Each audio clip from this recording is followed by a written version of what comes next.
بسم اللہ الرحمن الرحیم۔ امام حسین علیہ السلام نے جس شیر کو بچپن میں پالا تھا، وہ شیر 10 محرم کے دن امام حسین علیہ السلام کی شہادت کے بعد کربلا میں کیسے پہنچا اور اس شیر نے یزید کی فوج سے کیسے جنگ کی، اس شیر کو امام حسین علیہ السلام نے بچپن میں ہی آزاد کر دیا تھا۔ تو 10 محرم کے دن کربلا میں کیسے پہنچا، یہ درد بھرا واقعہ جاننے کے لیے ویڈیو کو اینڈ تک ضرور دیکھیں۔ بچپن میں امام حسین علیہ السلام نے ایک شیر کو پال رکھا تھا جس شیر کا نام ابو الحارث تھا۔ عربی میں شیر کو حارث کہا جاتا ہے، اس لیے اس شیر کا نام ابو الحارث تھا۔ ایک بار مولا علیہ السلام خطبہ دے رہے تھے، اتنے میں ہی کچھ لوگ امام علیہ السلام کی طرف دوڑتے ہوئے آئے۔ مولا علیہ السلام نے وجہ پوچھی تو لوگوں نے کہا، ایک شیر آپ کی طرف دوڑتا ہوا آ رہا ہے۔ مولا علیہ السلام نے فرمایا کہ بیٹھ جاؤ، وہ شیر کسی کو کچھ نہیں کہے گا۔ یہ بات ابھی تک ختم نہیں ہوئی تھی، ایک بہت بڑے شیر نے امام علیہ السلام کے قدموں میں سر رکھ کر سلامی دی۔ شیر نے اپنا چند ماہ کا بچہ مولا علی کی خدمت میں پیش کیا اور کہا کہ اے پیارے علی، میں اس کا باپ نہیں، میں ماں ہوں۔ شیرنی نے کہا کہ اس کا باپ مر چکا ہے، میں چاہتی ہوں کہ یہ جوان بھی ہو جائے اور محفوظ بھی رہے۔ مولا علی نے فرمایا کہ مطمئن ہو کر چلی جاؤ، یہ مولا علی کا وعدہ ہے، ایسے یتیمی کا احساس نہیں ہوگا، میں یہ بچہ اس کو دوں گا جس کو یتیمی کا احساس ہے۔ شیرنی نے کہا کہ وہ کون ہے جو حیوانوں کے بچوں کے بھی پرواہ کرتا ہے اور اسے یتیمی کا احساس نہیں ہونے دیتا؟ مولا علیہ السلام نے فرمایا کہ میرا بیٹا حسین ہے، یتیمیوں کی پرورش کرنا اس سے بہتر اور کوئی نہیں جانتا۔ مولا علیہ السلام نے شیرنی کے بچے کو امام حسین علیہ السلام کے حوالے کر دیا۔ امام حسین علیہ السلام نے شیرنی کے بچے کو گود میں لیا اور فرمایا کہ آج سے اس بچے کا نام ابو الحارث ہے۔ امام حسین علیہ السلام نے اس بچے کو بہت پیار دیا اور اس کے سر پر ہاتھ رکھا۔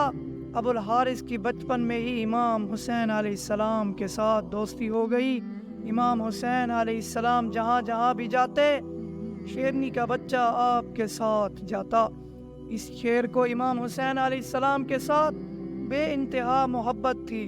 جب وہ شیر بڑا ہوا تو کچھ لوگ امام علی علیہ السلام کی خدمت میں حاضر ہوئے اور کہنے لگے کہ اب یہ شیر بڑا ہو گیا ہے، ہمیں اس سے خوف آتا ہے، ہمیں اس سے خطرہ ہے، یہ ہمیں نقصان پہنچا سکتا ہے۔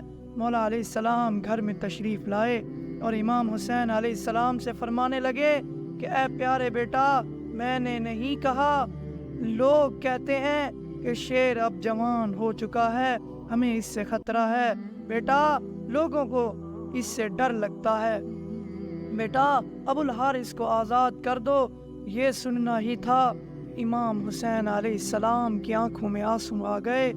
امام حسین علیہ السلام مولا علی کی طرف دیکھ کر مسکرائے اور اپنے بابا کی گردن میں باہیں ڈال کر مسکرا کر کہنے لگے، جی بابا، جیسے آپ کا حکم۔ لیکن اس کے ساتھ ہی امام حسین علیہ السلام کی آنکھوں سے اتنے بڑے بڑے آنسو رخسار پر آ گئے۔ امام حسین علیہ السلام نے فرمایا کہ اے بابا جان، آج کے دن ٹھہر جائیں، کل میں اس کو آزاد کر دوں گا۔ مولا علی نے فرمایا، اے بیٹا، آج کے دن تم کیا کرو گے؟ تو امام حسین علیہ السلام نے فرمایا، اے بابا جان، دیکھیے شام ہو چکی ہے، اب بھلا یہ شیر کہاں جائے گا؟ یہ وقت نہیں ہے کسی کو گھر سے نکالنے کا۔ مولا علیہ السلام مسکرائے اور امام حسین علیہ السلام کو سینے سے لگایا۔ جب فجر کے وقت امام حسین علیہ السلام نماز کے لیے اٹھے، امام حسین علیہ السلام شیر کو خوراک دینے کے لیے گئے تو شیر نے کہا، اے مولا، آج اتنی جلدی احسان؟ تو امام حسین علیہ السلام نے پورا واقعہ شیر کو بتایا۔ شیر نے کہا کہ ٹھیک ہے مولا، میں جاتا ہوں، لیکن ایک شرط ہے کہ ایک دفعہ ملاقات ضرور ہو۔ تاریخ میں لکھا ہے کہ امام حسین علیہ السلام نے فرمایا کہ ٹھیک ہے، دن یاد رکھ لو، 61 ہجری 10 محرم کا دن میدان کربلا کے ٹیلے کے پاس سے تمہیں ایک آواز آئے گی، بس تم اس آواز پہ چلے آنا، مجھ سے ملاقات ہو جائے گی۔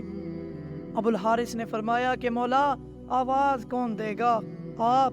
تو آپ نے فرمایا نہیں۔ شیر نے کہا آپ کے بھائی عباس؟ تو آپ نے فرمایا نہیں۔ امام حسین علیہ السلام رو کر فرمانے لگے کہ میری 4 سال کی بیٹی سکینہ تمہیں آواز دے گی، یا پھر میری اماں فضا تمہیں آواز دے گی۔ ناظرین، آج بھی کربلا میں وہ مقام موجود ہے جہاں کھڑے ہو کر اماں فضا نے آواز دی تھی۔ اس کے بعد امام حسین علیہ السلام نے ابو الحارث کو آزاد کیا اور فرمایا اے ابو الحارث، تم ملک عراق میں چلے جاؤ، وہاں ایک نیونا جنگل ہے، اس جنگل کا شیر مر چکا ہے، تم وہاں جاؤ اور وہاں جا کر بادشاہی کرو۔ اس طرح ابو الحارث امام حسین علیہ السلام کا حکم مان کر مدینہ سے چلا گیا۔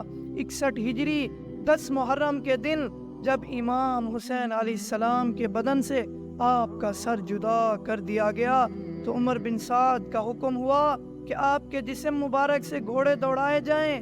یہ آواز سن کر اہل حرم میں جیسے قیامت آ گئی ہو۔ جیسے ہی افواج اشقیاء کے اندر یہ اعلان ہوئے تو بی بی فضا حضرت زینب رضی اللہ تعالی عنہا کے پاس آئی اور فرمانے لگی اے میری پیاری بیٹی، رسول اللہ صلی اللہ علیہ وآلہ وسلم کا ایک صحابی تھا جو ایک سمندر میں کشتی پہ سفر کر رہا تھا اور اس کی کشتی ٹوٹ گئی۔ وہ کشتی کے ایک لکڑی کے ٹکڑے پہ سفر کرتا ہوا ایک جزیرے میں پہنچا۔ اس جزیرے میں اس صحابی نے ایک شیر کو دیکھا۔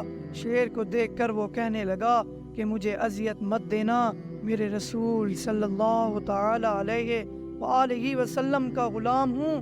جب صحابی نے یہ بات کہی تو شیر اسے مارنے کی بجائے اسے صحیح راستے پر لے گیا۔ بی بی فضا نے فرمایا اے میری پیاری بیٹی، اس علاقے میں بھی ایک شیر رہتا ہے، آپ مجھے اجازت دیجئے کہ میں اس کے پاس جا کر اس شیر کو بلاؤں اور ظالموں کے ارادوں سے اسے آگاہ کرتی ہوں۔ بی بی زینب رضی اللہ تعالی عنہا نے اجازت دی۔ بی بی فضا جنگل کی طرف آئی۔ جیسے ہی بی بی فضا نے ابو الحارث کہہ کر صدا دی، فوراً شیر بی بی فضا کے پاس پہنچ گیا۔ بی بی فضا نے شیر سے فرمایا اے ابو الحارث، کیا تجھے معلوم ہے کہ امام حسین علیہ السلام کا جسم مبارک ظالم کربلا میں پامال کرنا چاہتے ہیں اور لاش پہ گھوڑے دوڑانا چاہتے ہیں؟ یہ سن کر وہ شیر بی بی فضا کے ساتھ آ گیا اور آ کر امام حسین علیہ السلام کے جسم مبارک کے پاس بیٹھ گیا۔ تاریخ میں لکھا ہے کہ اس شیر نے امام حسین علیہ السلام کے خون سے اپنی پیشانی رنگ کر دی۔ شیر روتا رہا۔ جب کوفی لوگ امام حسین علیہ السلام کی لاش کو پامال کرنے آئے، ان لوگوں نے دیکھا کہ وہاں ایک شیر موجود ہے۔ وہ لوگ گھوڑوں پہ تھے، گھوڑے شیر کو دیکھ کر ڈر گئے اور بے قابو ہو کر بھاگ نکلے۔ جب